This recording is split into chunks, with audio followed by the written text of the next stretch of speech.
안녕하세요, 백다마TV입니다. 예전에는 연금 펀드 가입하면 사실 그냥 대부분 펀드에 자동이체 설정을 해두고 특별히 신경 쓸 게 없었죠. 하지만 요즘은 대부분의 연금 펀드가 ETF로 관리를 하는 게 좀 추세다 보니 이게 다양한 종목에 투자를 할 수 있다는 장점은 생겼지만 반대로 이 고민도 많이 생긴 것 같아요. 그리고 또 대부분의 이 가입자들이 이거를 뭐 1년에 한 번 400만 원 딱 납입을 하는 게 아니고 매달 30만 원, 뭐 33만 원 이렇게 자동이체, 그러니까 이렇게 매달 월급 받아서 납입을 하는 방식을 선택을 하기 때문에 이게 어떻게 보면은 매달 이 30만 원 가량의 돈을 어떤 ETF로 매입을 하지, 이 고민이 좀 생길 수밖에 없거든요. 그래서 앞으로는 이렇게 한 달에 한 번 저는 어떻게 이 연금펀드의 ETF 종목을 선택을 하고 왜 그런 결정을 했는지에 대해서 이 정보를 좀 공유해보는 그런 시간을 좀 가져볼까 합니다. 물론 저를 따라한다라고 해서 잘 된다라는 보장은 없으니까 따라하지는 마세요, 웬만하면.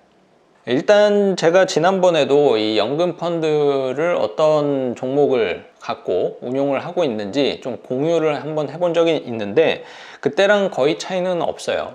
여전히 국내의 비중은 그렇게 크게 두고 있지는 않고요. 중국과 미국 중심으로 ETF를 좀 꾸려 나가고 있습니다. 지금 오늘자 기준으로는 이게 뭐 수익률이 한 12% 정도로 나름 만족을 하고 있습니다. 또 이렇게 보이는 수익률은 또 사실은 뭐 사고 팔고 하면서 수익률이라는 것은 어떻게 보면은 수치적으로는 훼손이 될 수밖에 없기 때문에 이게 누적 수익률 개념은 아니고 최종적으로 이 포트폴리오가 구축된 이후에 수익률이라는 점은 좀 참고를 한번 해주시면 좋을 것 같고, 최근에 이제 꽤 이슈가 좀 있었죠. 우리나라 증시도 3천이 한번 무너진 적도 있었고 중국도 꽤 시끄럽고 미국은 뭐 여전히 잘 나가고 있고, 그 와중에 이 정도 수익률을 지키고 있는 것만으로도 저는 감사해 하고 있습니다.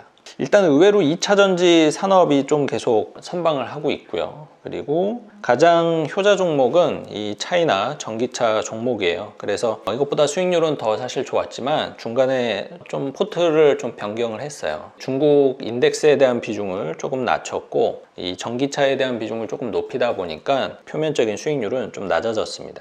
그리고 이제 글로벌 럭셔리라고 해서 글로벌 이제 명품 기업에 투자를 하는 그런 ETF인데 개인적으로는 이런 ETF 너무 좋아합니다. 그리고 미국의 비중은 이제 글로벌 자율주행 요 종목 이제 하나로 대체를 하고 있고요. 편입한 이후로 상대적으로 차이나 전기차에 비해서는 그렇게 수익률이 썩 만족스럽지는 않습니다. 그리고 이제 마지막으로 K-이노베이션은 요건 액티브 ETF인데 뭐 아무리 뭐 액티브군 뭐건 간에 주가가 많이 빠져 있는 상태고 또 삼전이 좀 많이 부진하잖아요. 그러다 보니까 얘도 하지만 이제 코스피가 고점 대비 약 한 15% 내외로 빠졌는데 그 대비해서는 나름 선방을 하고 있다, 저는 그렇게 생각을 합니다.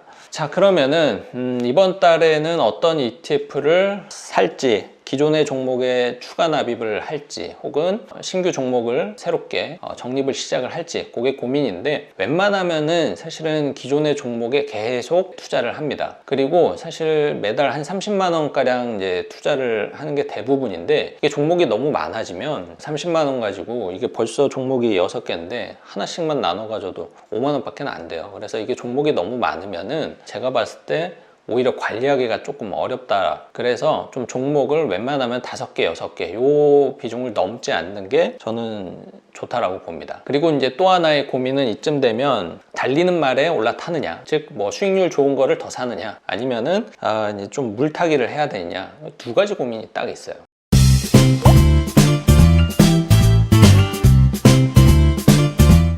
지금 달리는 말은 이제 2차전지 산업이랑 차이나 쪽에 이제 전기차인데 이미 충분히 많이 달린 것 같아요. 제 느낌은 그래요. 그래서 여기에 조금 더 돈을 쓰기보다는 이제는 물타기를 통한 좀 채찍질이 필요한 그런 종목에 좀 물타기를 좀 해볼까 합니다. 그래서 10만 원은 제가 요 글로벌 자율주행 지금 11,060원인데 여기에다가 투입을 할 거고요. 지금 바로 사야지.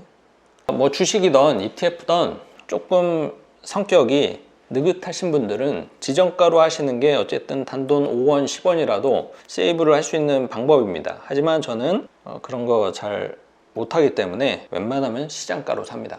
한 11,000원이니까 한 9주 정도 사면은 딱 한 10만원 맞출 수 있을 것 같아요. 삽니다.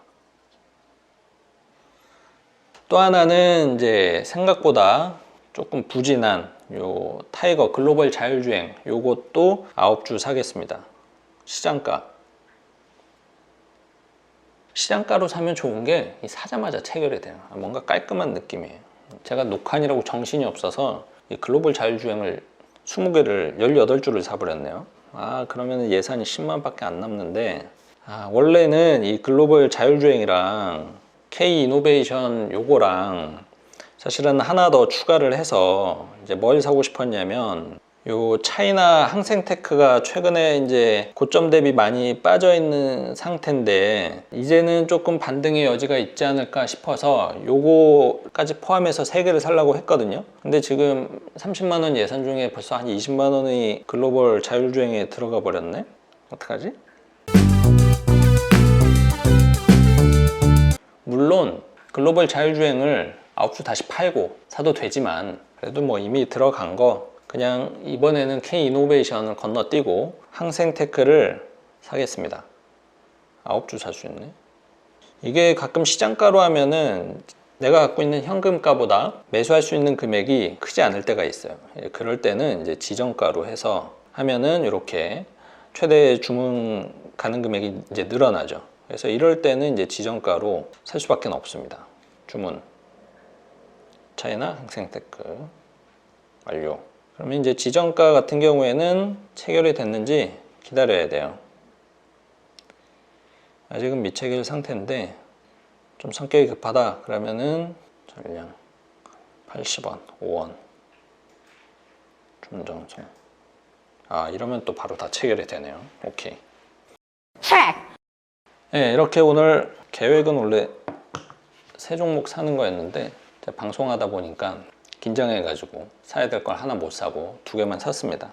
그리고 이제 참고로 저는 이 연금 같은 경우에는 앞으로도 운용할 수 있는 기간이 제 은퇴 시기를 고려하면 한 20년에서 한 30년 정도 남았거든요. 그렇기 때문에 연금 펀드의 포트폴리오 중에 뭐 채권이라든지 이런 안전자산의 비중을 아직까지는 두고 있지는 않아요. 근데 뭐 요즘은 사실 좀 고민이 됩니다. 수익 실현을 해서 좀 안전자산으로 편입을 해 놓을까, 아니면은 요즘에 리츠가 좀 나름 괜찮다라고 보기 때문에 리츠 자산에 좀 편입을 해 놓는 게 좋을지 그 고민이 결정이 되면 다시 영상을 통해서 공유를 해보도록 하겠습니다. 오늘은 이렇게 저의 이 연금 펀드 매달 어떻게 ETF 선택을 해서 운용을 하고 있는지 저의 상황을 한번 공유해보는 시간을 가졌고요. 오늘 내용 도움 되셨으면 좋아요와 구독 눌러주시되, 제 투자 성향과 제 재무 목표를 기반으로 하고 있기 때문에 이걸 꼭 따라하라는 의미는 아니고,